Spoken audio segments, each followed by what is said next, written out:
You're listening to Soundside. I'm Libby Denkman.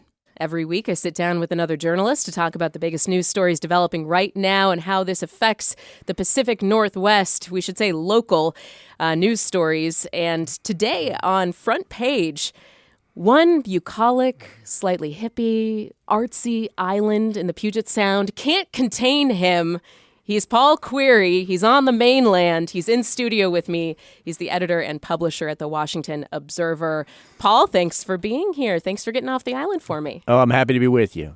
Welcome. So we're going to turn to our top story, and today's Front Page really focused on what's going down in Olympia as this legislative session, the short one, comes a little bit closer to conclusion. The last day of session is March 12th.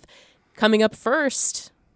Who wants to be a lonely millionaire?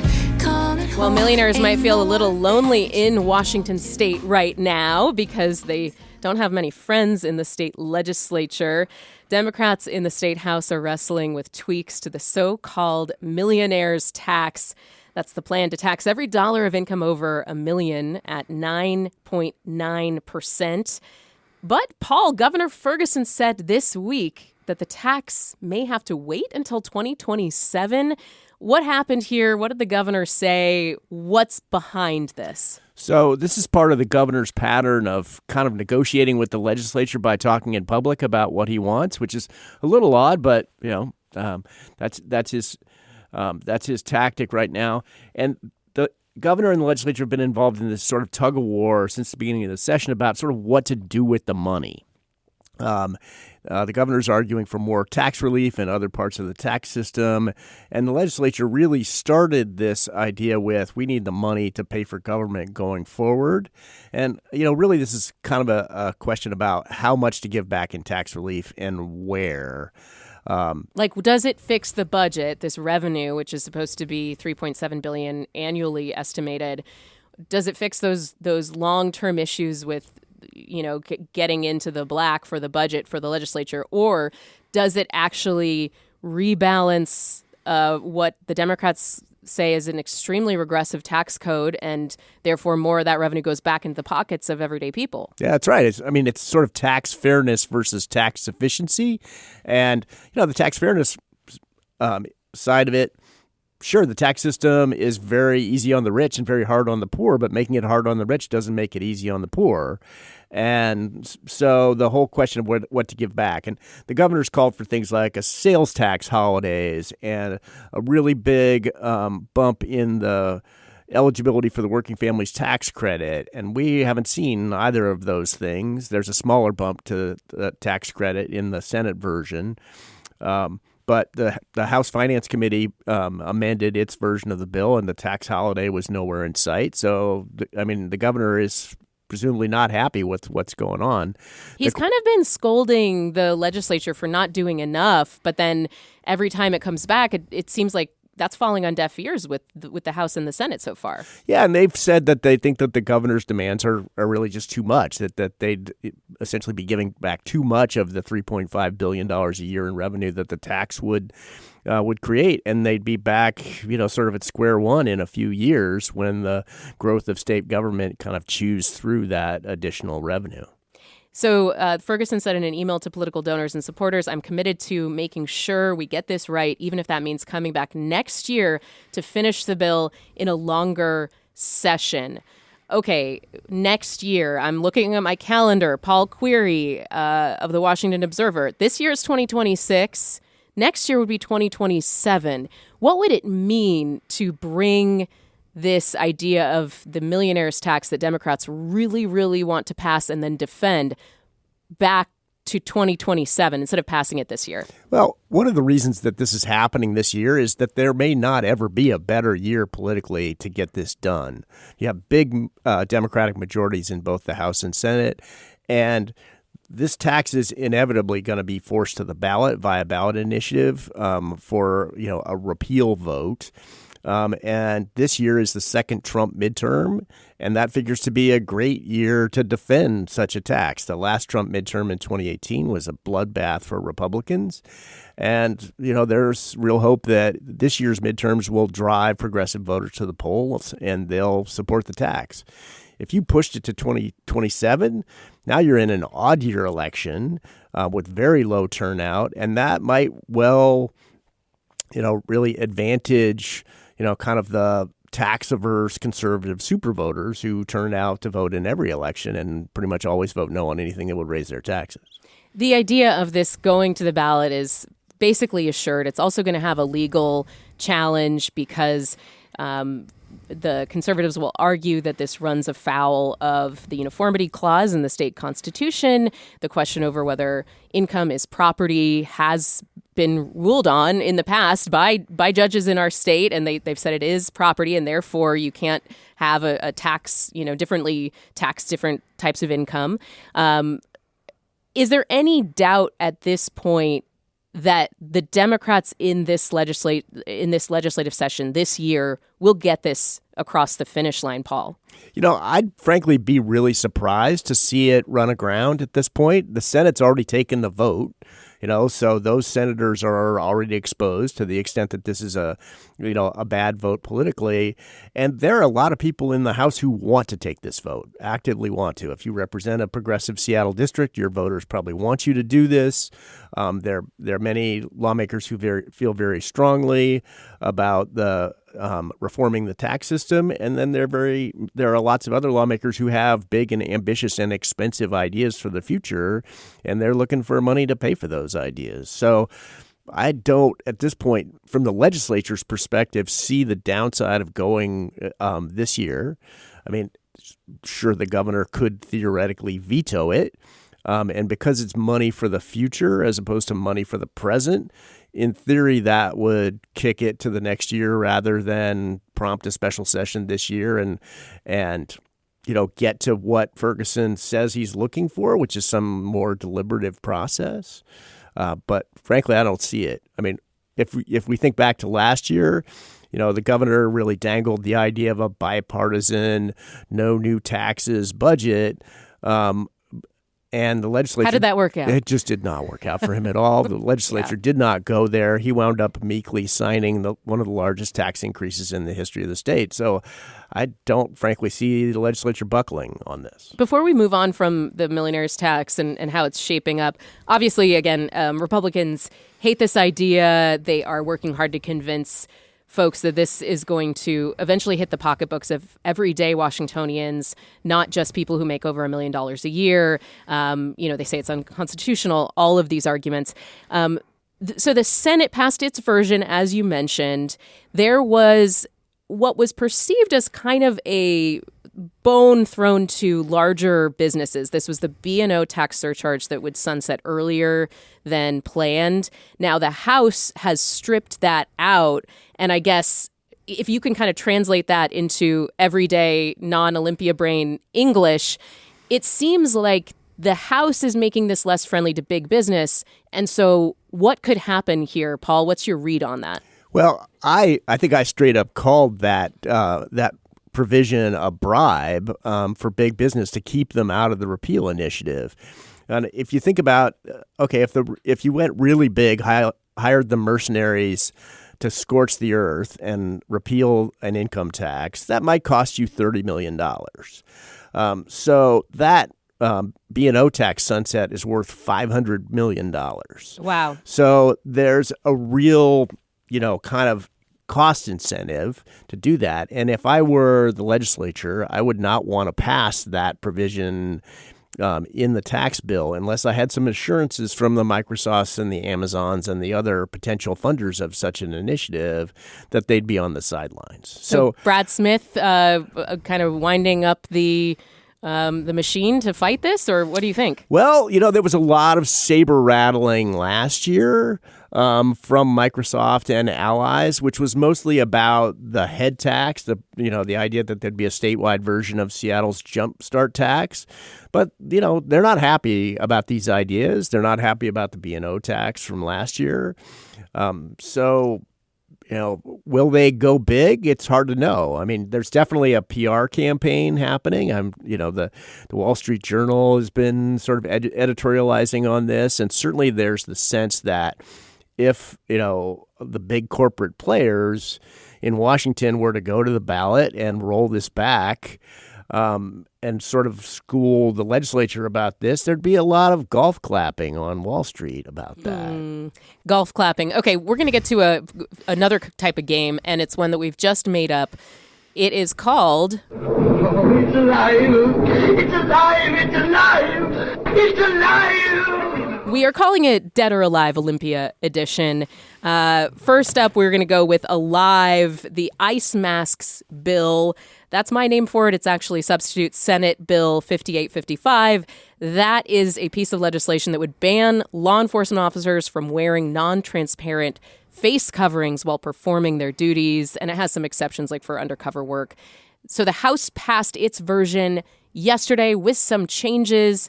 That means now it goes back to the Senate. Paul, where does this stand at this point? What's going on with the face mask bill? Yeah, I mean, again, I think we should expect to see this bill pass. The House and Senate are probably going to, work out their differences.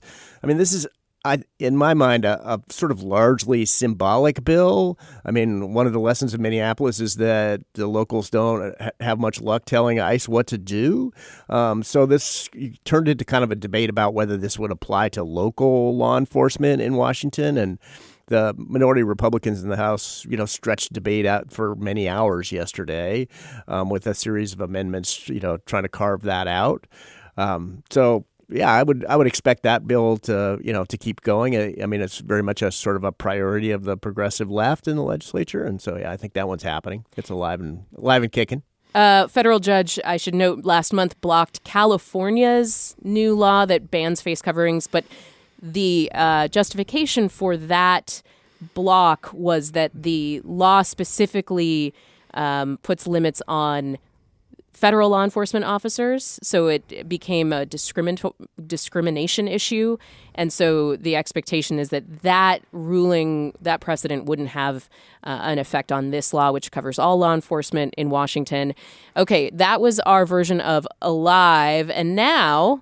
Bring out your dead! What about Dead? Paul Query, there is a big bill that has now officially died. It had to do with regulating data centers.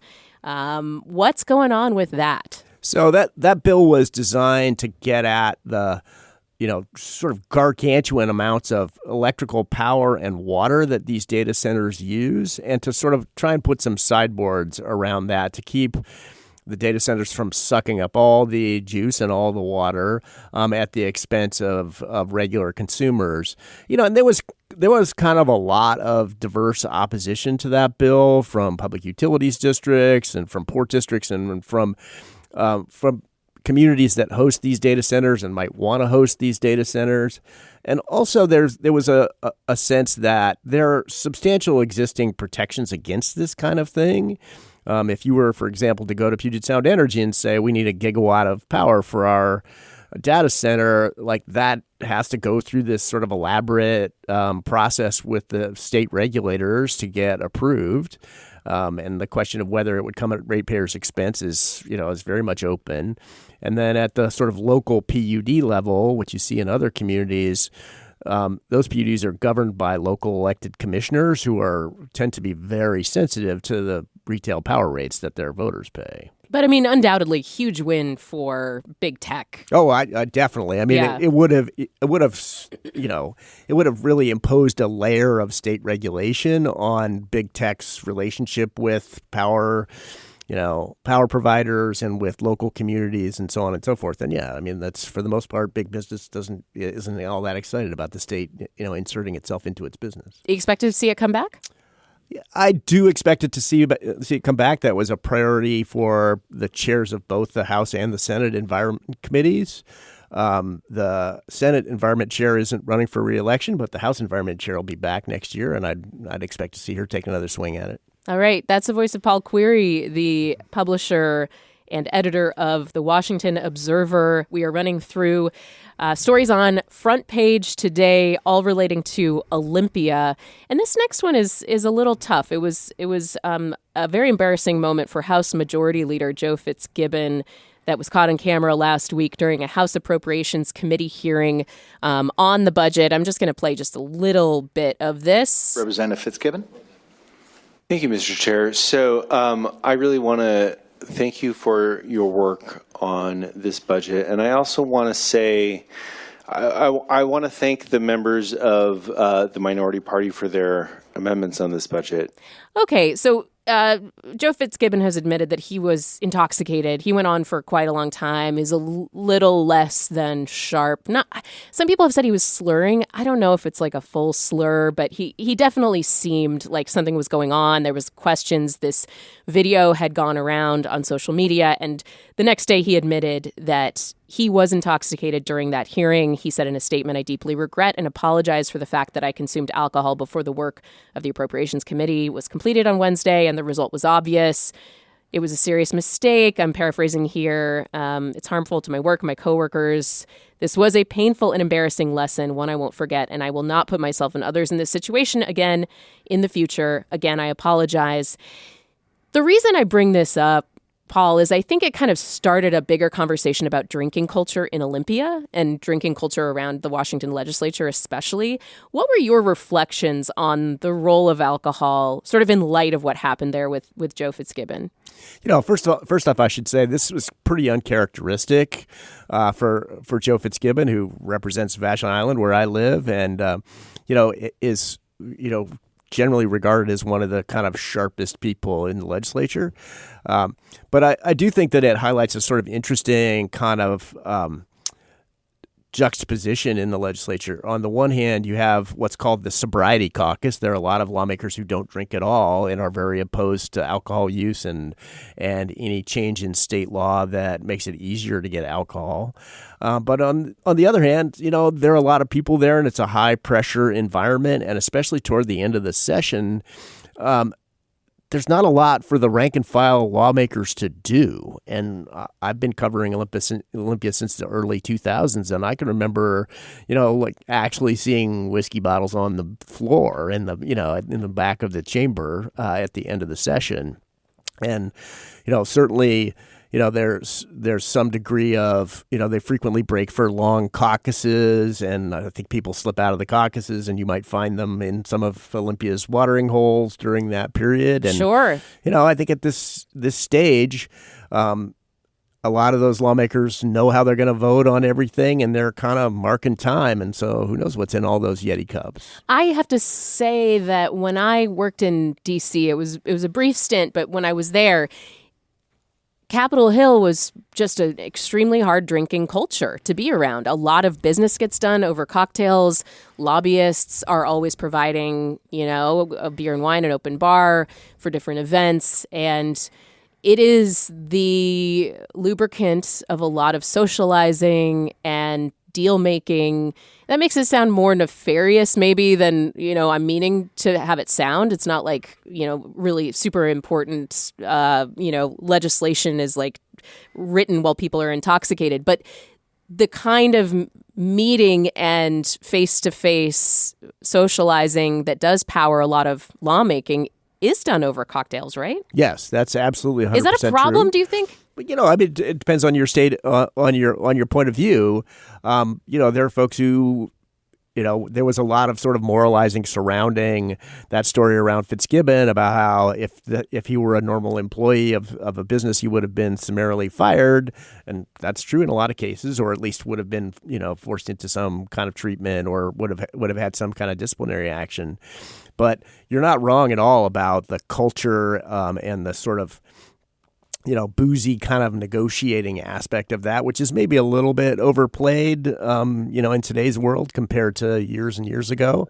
But there's also there's a weird lack of accountability with political figures, which is that, their boss is the voters. Fitzgibbon has sort of two jobs. He's the majority leader, which he does because he has the support of the rest of his caucus. And then he's the representative from the 34th district. And only the rest of his caucus can fire him from majority leader. And only the voters of the 34th district can fire him from his office. And so I think that, and you multiply that times, a little less than 150 people, there's some people with who feel like they can pretty much behave how they want to, I think. State Representative Ed Orcutt, a Republican from Kalama, said he was, quote, disappointed that Fitzgibbon would be doing that. I think that people in our state expect us to be there, to be alert, to be listening to their concerns and be advocating on their behalf. And I don't think that if you're under the influence of alcohol, you can do that as effectively. Paul, we're going to leave this here. We got about 30 seconds left. Any big questions that you have as this session is winding down at Olympia, March 12th, the end of session? I think we always look to see what exactly, comes out in the, kind of end game deal. There are a lot of bills sort of related to the rights of Native American tribes and their ability to kind of assert their cultural heritage in various land use and permitting decisions. Those are the things that I've been watching carefully, and some of those bills are really in play at this point. Paul Query is the publisher of the Washington Observer. You can check out his reporting, his great team that keeps us all up to date on the happenings in Olympia. Thank you so much, Paul. It's so great to have you here, as always. Happy to be with you. Thanks for listening to Soundside. Don't forget you can listen live on KUOW 94.9 FM Seattle at noon and 8 p.m. Monday through Thursday, or anytime online at KUOW.org or on your favorite podcast app.